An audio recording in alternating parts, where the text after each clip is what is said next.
আসসালামু আলাইকুম সবাইকে। আবারও চলে আসলাম নতুন একটি রেসিপি নিয়ে আপনাদের মাঝে। আমি আরোহী। আজকে আমার মা আমার মেজো খালামণির বাসায় গেছিল।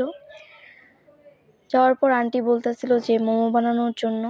আমার মা সবসময় বাসায় মোমো বানায়, আমরা কখনো বাইরে থেকে মোমো কিনি না। তো এখানে সর্বপ্রথমে মা মুরগির মাংসগুলো ছোট ছোট পিস করে কেটে নিচ্ছে।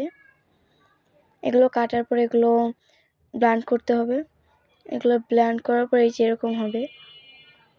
আর এখানে আমার মা আটাগুলো মানে মোমোর আটাটা বানাইতেছিল। মোমো বানাতে এত কষ্টও না, কিন্তু খেতে কিন্তু অনেক মজা হয়। আর এইটা আমার জীবনের সবথেকে বেস্ট মোমো বললেই চলে। আর মোমো বানাতে এখানে আরও কিছু লাগবে, যেমন রসুন কুচি, তারপরে মরিচ কুচি, তারপরে ধনিয়া পাতা, আর হচ্ছে পেঁয়াজ কুচি। এই চারটা দিলেই হবে। আর এরকম করে কিন্তু থেতলিয়ে নিতে হবে, মানে মুরগির মাংসগুলো কাটার পর এরকম করে ব্লেন্ড করতে হবে। মুরগির মাংসগুলো একবার ছোট ছোট পিস করতে হবে, জানি ব্লেন্ড করতে সমস্যা না হয়।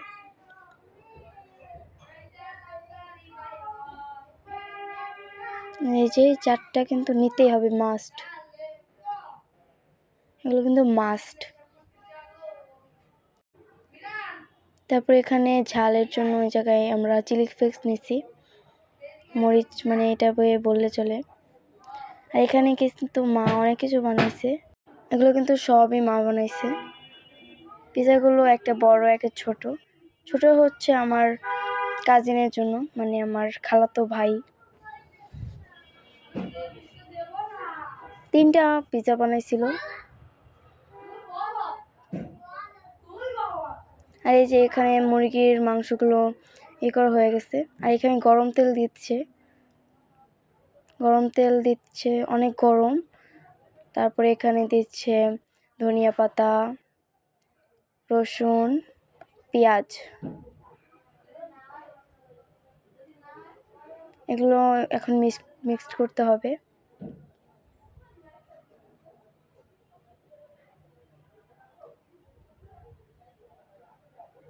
সুন্দর করে মিক্সড করে নেবেন, তাহলে হয়ে যাবে আপনার মেন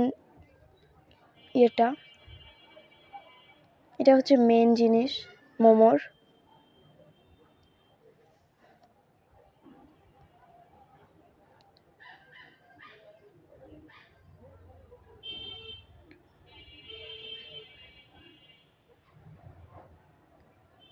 সবগুলো উপাদানই সুন্দর করে আমার মা আর এখানে কিন্তু আমার মা মোমোর শেপগুলো দিচ্ছিল।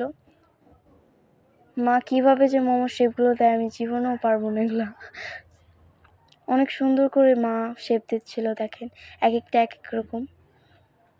কিন্তু সব থেকে ভালো লাগছে এখন যে মা বানাইতেছে, এটা দেখতেই অনেক সুন্দর লাগে।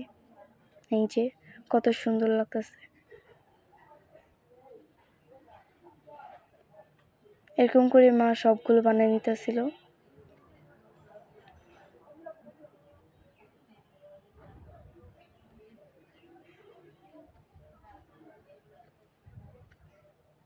আর এখনও যারা আমাদের চ্যানেলটিকে সাবস্ক্রাইব করেন, অবশ্যই সাবস্ক্রাইব করবেন, আমাদের পাশেই থাকবেন। মোমোর শেপগুলো দিয়ে দেওয়া হয়ে গেছে, অনেকগুলোই হয়েছে। আন্টি অনেকগুলোই বানাইছিল, প্রায় 100টার মতো হয়েছিল। 1 কেজি মাংস দিয়ে, মানে একটা মুরগির মাংস দিয়ে একবারে 100টা, কি মনে করেন? আজকের মতো এই পর্যন্তই। সবাই ভালো থাকবেন, সুস্থ থাকবেন। আবারও দেখা হবে নতুন একটি ভিডিও নিয়ে আপনাদের মাঝে।